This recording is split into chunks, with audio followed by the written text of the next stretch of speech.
में सरस्वती हो, किसकी पत्नी है सरस्वती? बता दे बेटा, बोली तू कुछ ना। लक्ष्मी होगी। और शिव जी की कौन है? और बचा कौन? तो उसी की हो सके। दो को याद कर लो, और तीसरा याद भी नहीं तो वही बढ़ता है साहब।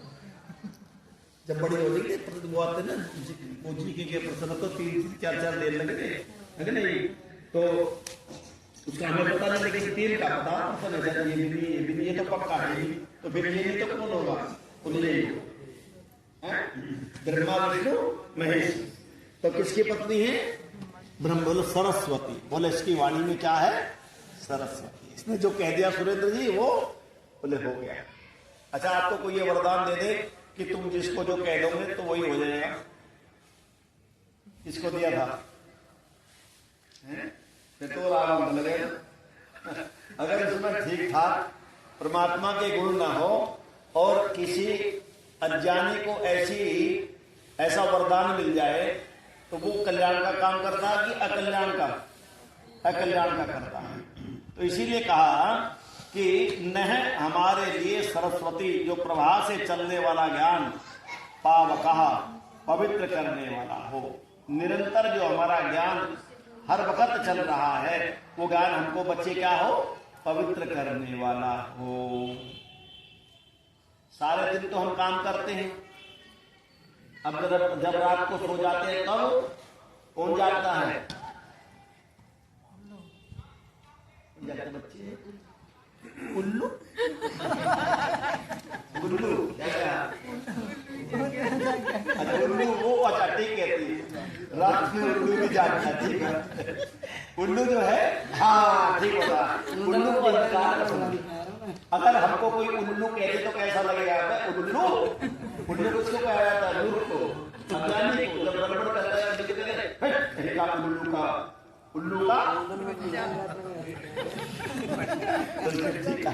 तो उल्लू जब सूर्य का प्रकाश होता है तो उल्लू बिल में चला जाता है, वो देखता नहीं। और जब रात होती है तो वो खूब विचरण करता है, भोजन भी रात को ही करता है।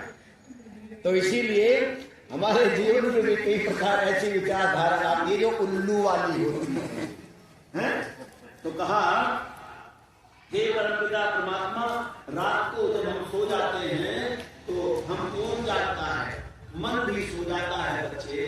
कई बार यज्ञाग्रतो भूतवतैकदैवं तदो सुप्तसद्धैवैति दूरगमं ज्योतिषां ज्योतिरेकं तन्मे मनः शिवसंकल्पतो। फिर मेरा मन जब मैं सो जाता हूँ तो ये तब मन भी जागता है, स्वप्न देखता है। आपको कई बार राजा बनाता है, कई बार रंग बनाता है, कई बार भुलाता भी है, कई बार डरते किसी से। तो इसका मतलब ये मन रात को जागता है, लेकिन कई बार ये मन रात को ये भी सो जाता है, शांत हो जाता है। फिर कौन जागता है? प्राण कौन जागता है? प्राण जो हमारा रक्षक है। हमारी रक्षा कौन कर रहा है? प्राण। अगर प्राण सो गया तो राम नाम हो गया ठीक ठाक हो गया। तो क्या कहता था? ठीक ठाक। इसका मतलब प्राण सो गया, प्राण चला गया, प्राणांत हो गया। तो जब हम सो जाते हैं तो हमारा प्राण जागता है, जब से जन्म लेते हैं और मृत्यु क्रिया में। इसीलिए कहते हैं कि वह प्राण हमारे लिए दिव्य धाराओं को लेकर के आए। हमारी वाणी में क्या हो? सरस्वती हो। यह ज्ञान की देवी हमारे लिए वाजेगी। फिर क्या करेगी? उस ज्ञान से हमारा मनोमय कोष पवित्र हो जाएगा। कितने कोष होते हैं बच्चे? 3 होते हैं बच्चे कोष। कितने होते हैं? नंबर 1 मनोमय कोष, नंबर 2 अन्नमय कोष, और नंबर 3 विज्ञानमय कोष। आपने विज्ञान पढ़ा? किससे पढ़ते हैं विज्ञान? बोले ज्ञान से। ज्ञान को प्राप्त करके किसी चीज का निर्माण करने का नाम ही तो विज्ञान है। और ज्ञान नहीं है, पहले ठैसे ठप है। क्यों जी? ठैसे ठप। तो वो क्या करेगा? वो निर्माण थोड़ी करेगा। निर्माण को कौन करेगा? यहाँ ज्ञान है ना, खोपड़ी लड़ रही है, विचार कर रहा है, और करते करते करते करते वो क्या हो जाता है? वैज्ञानिक बन जाता है। क्या कर देता है? निर्माण कर रहा है। तो कितने कोष होते हैं बेटी? 3। नंबर 1 मनोमय कोष, नंबर 2 अन्नमय कोष, या ये समझ लो अन्नमय कोष, मनोमय कोष और विज्ञानमय कोष। अन्नमय कोष से मनोमय कोष का निर्माण होता है। जैसे खाए अन्न वैसा बन जाए मन, और जैसा मन विचार करता है वैसा ही व्यक्ति को ज्ञान होता है। ठीक है? तो परमात्मा से प्रार्थना करते हैं, वाजे भी कहते हैं परमपिता परमात्मा मेरा मनोमय कोष, प्राणमय कोष और अन्नमय कोष के बलों से वाजी नहीं बते, बलों को देने वाली, शक्तिशाली बनाने वाली आप ही, बनाने वाले आप ही हो। और विका तथा ध्यावसु, ध्यान कहते हैं, ध्यान बुद्धि को भी कहते हैं वसु, और वसु कहते हैं बसाने वाले को। अच्छा, बुद्धि बसाने वाली है, होती है उजाड़ने वाली। अगर बुद्धि से काम ले तो बसाने वाली है, और कुबुद्धि आ जाए तो भाई इसका रावण दो। नमस्ते जी। अच्छा, और पीछे एक करते लोग ऐसे, जिसके आत्मा में कुछ है और वाणी में कुछ है, वो बुद्धि नहीं। हमें क्या करना चाहिए? अपनी बुद्धि को बेटा किसके साथ जोड़ना है? मेधा के साथ। मन के 4 भाग होते हैं, बुद्धिमन, मेधामन, ऋतंभरामन, प्रज्ञामन। तो साधारण बुद्धि है, वो कैसे काम करती है? कभी अच्छा कर देगी, कभी बुरा कर देगी, जिसको मिश्रित कहते हैं। हम करते हैं मिश्रित कर, कभी हमारे मन के अंदर बहुत बढ़िया बात आती है और कभी 2 घंटे के बाद हम नकारात्मक हो जाते हैं। ये हमारी बुद्धि है, साधारण बुद्धि। तो साधारण बुद्धि के साथ जब मन रहेगा तो हमारे जो संस्कार बनेंगे, बच्चे कैसे बनेंगे? वो लोग मिश्रित बनेंगे। जिस मिश्रित मन से क्या मिलेगा आपको बेटा? सुख और दुख। मिश्रित कर करे, अभी नमक का खा लिया और अभी मीठा खा लिया, फिर क्या खा लिया? रसगुल्ला हो खाना, गलत है ना? कितना गलत है, लेकिन मन करता नहीं करता। वो लाला जी मोहनलाल थे ना, अगर 35 चीज लग रही विवाह भारत में, कहते यार थोड़ा थोड़ा सबका लेंगे टेस्ट। मैंने कहा वो 60 साल की उम्र में भी तो यहाँ से शुरू कर दे, खाने चाहिए 1 चम्मच, लाला ज्यादा खाना। अच्छा, ज्यादा जीना हो तो ज्यादा खाएं कि थोड़ा? और ज्यादा खाना, ज्यादा खाओ ज्यादा जियो, और थोड़ा खाओ थोड़ा जियो। ज्यादा खाओ थोड़ा खाओ, कैसे? अगर थोड़ा खाएंगे तो ज्यादा जिए, और ज्यादा खाएंगे तो थोड़ा जिए, और जब हम थोड़ा खाएंगे तो ज्यादा खाएंगे, जब थोड़ा खाएंगे तो ज्यादा खाएंगे, और ज्यादा खाएंगे तो थोड़ा खाएंगे। नहीं है? अभी है। जब हम थोड़ा खाएंगे, थोड़ा तो लंबा जिएंगे, जब लंबा जिएंगे तो ज्यादा खाएंगे। जब हम थोड़ा खाएंगे तो लंबा जिएंगे, और जब लंबा जिएंगे तो ज्यादा खाएंगे। भाई 2 साल का खाना था, 2 साल का हाँ छुट्टी, और थोड़ा खाएगा 50 साल जिए तो जो 2 किलो खाएगा तो थोड़े 70 किलो खा गए। तो थोड़ा खाएंगे तो ज्यादा खाएंगे, और ज्यादा खाएंगे तो थोड़ा खाएंगे। ठीक है? ये ऊंच पटांग सी बात की है ना, लेकिन मैं जब मेरे ऊपर है विचार करो, तो इसीलिए हम क्या करें? कहते हैं मन में प्राण, अन्नमय कोष को पवित्र करने के लिए क्या करें? सूक्ष्म चिकना हल्का खावे, चौथा भाग छोड़कर खावे, बान प्रस्थ के हो संन्यास, भोजन 16 ग्रासे, अरु गृहस्थ 32 ग्रासा। गृहस्थी आदमी उसको तो काम भी करना है, इसकी डबल खुराक होनी चाहिए, ऊर्जा चाहिए। और जो पढ़ने लिखने वाले बच्चे हैं वो कितना भोजन करें? बोले पढ़ते समय जो आलस ना आए, पढ़ते समय आलस ना आए। और यहीं तक खा लिया पूरा, तो यार पेट तो भर गया, पर है ना क्या समस्या? बोले पेट तो भर गया, अब एक भरने की चीज हो रहेगी। बोले मन नहीं भरा, नींद वही बचेगा पड़ेगा। एक पंडित जी महाराज थे, बोले खूब दाल खाई, खूब दाल खाई और दवाई खाने के बाद पेट में दर्द हो गया। तो हमारे ये बैठे हमारे वैद्य जी, उनके पास लेके बोले कुछ दवाई दो, पेट में दर्द हो गया, 2 पुड़िया ले लो, पानी के साथ ले लो। ये पुड़िया नहीं खा लिया, अगर खाने के पुड़िया की जगह होती तो रसगुल्ला और खा सकता। कोई उपाय दूसरा बताओ। अन्नमय कोश, हमारे अन्नमय कोश को पवित्र करता है। थोड़ा खाओ, सूक्ष्म खाओ, थोड़ा सूक्ष्म चिकना हल्का खाओ, चौथा भाग छोड़कर खाओ। पेट के कितने हिस्से बनाने बच्चे?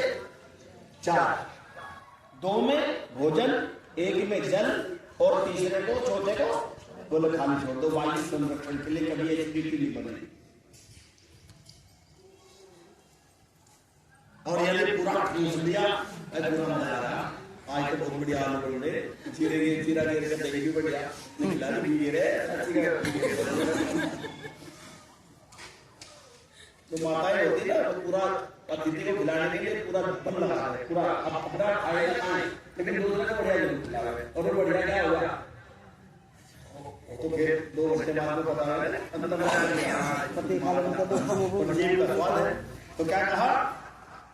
तो कहता है कि मैं हे परमपिता परमात्मा, तो मेरे किसको, अर्थात जो मनोमय कोश है, जब मेरा अन्नमय कोश बढ़िया हो जाएगा तो मेरा मन भी ठीक हो जाएगा। और जब मेरा मन ठीक होगा तो बेटी मन क्या करता है? विचार करता है। सारे विचारों को संग्रह करके प्रकृति के अंदर से कौन लाता है? मन लाता है। और मन आत्मा को सोचता है वो विचार कैसा है, वो ठीक है कि गलत। अगर वो गलत है तो आत्मा को बड़ी शक्ति लगानी पड़ती है। करो पे ही परस्पर उसको करो, परे करो। और पहले बढ़िया नहीं आए तो आत्मा का काम तो घट गया। और कई बार हम अपने ठीक हो जाए, आत्मा को दूर करके हम रखते रहे, लड़ाई चलती रहे, इसी द्वंद में चला रहे व्यक्ति, ऐसे होता रहे। तो हमारा मनोमय कोश, हमारा अन्नमय कोश बढ़ गया। अन्न से मन बनता है। और बताओ, अन्न से मन बनता है। मन 3 चीज बनती है अन्न से। पहला मन बनता है, दूसरा मांस बनता है और तीसरा मन बनता है। शरीर से उच्छिष्ट के रूप में बाहर निकल जाता है। तो हम कैसा खाएं जिससे बढ़िया विचारधारा बने। अच्छा, किसी निकम्मे की हाथ तुम साधना करो, किसी निकम्मे की हाथ की 4-5 दिन भोजन कर लो, तुम्हारे अंदर हो जाएगी। जब दुर्योधन और दुर्योधन की चौकड़ी द्रौपदी को अपमानित कर रहे थे, उस सभा में कौन कौन लोग थे? सभी थे ना। दुर्योधन से लेकर पितामह भीष्म, 5 पांडव, कर्ण विकर्ण और हमारे वो द्रोणाचार्य, गुरु कृपाचार्य, मतलब जितने भी राजसभा के गणमान्य योद्धा और तपस्वी व्यक्ति थे, यहां तक विदुर जी भी थे। लेकिन जब उसको अपमानित किया गया द्रौपदी को, तो किसी ने कुछ बोला?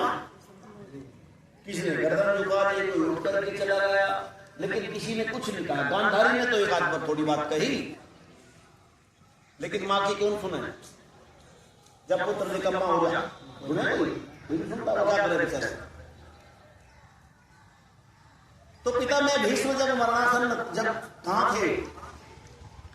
जब कुरुक्षेत्र के मैदान पर सरसैया पर पड़े थे ना, बाणों की सैया पर पड़े थे, उस समय जानते हो कि द्रौपदी जो थी, भोजन कराने के लिए द्रौपदी ही जाती थी पांडवों के साथ। और जब भोजन बनाती थी तो गायत्री छंदों से भोजन बनाती थी।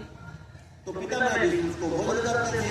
तो भोजन करने के बाद में द्रौपदी को सुंदर उपदेश कर देते थे। इतना सुंदर उपदेश करते थे कि द्रौपदी बिल्कुल एकदम सारी समस्याओं का समाधान हो जाता था।